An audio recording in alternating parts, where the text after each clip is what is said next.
30 ரூபா அது மாதிரி கொடுத்தீங்கன்னா நான் கொடுப்பேன்னு சொன்னாரு.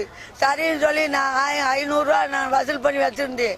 அவர் வசூல் பண்ணி வச்சிருக்கேன்னு அவர்கிட்டையும் சொல்லிட்டு சரி வச்சிருங்க பாட்டி நான் வந்து வாங்கிக்கிறேன் நான் வந்து கொடுக்குறேன்னு சொன்னாரு. இப்ப தேதி எங்களுக்கு 20/18 காசு கொடுப்பாரு. போன மாசம் காசு வரல. இப்ப நாங்க கேட்கறதுக்கு நாங்க பையத்தை வருவேன் 10 நாள் சென்று வருவேன் 20 நாள் சென்று வருவேன் திங்கக்கிழமை வருவேன் செவ்வாய்க்கிழமை வருவேன் இருங்கன்னு சொல்லி நாங்க 3 மணி 4 மணி வரைக்கும் பட்டினியா காத்துக்கிட்டு கிடக்கோம்.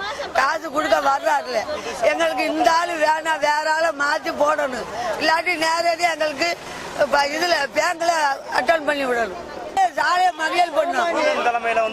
மறியல் பண்ணோம் சாலை மறியல் என் பேர் பொண்ணம்மா.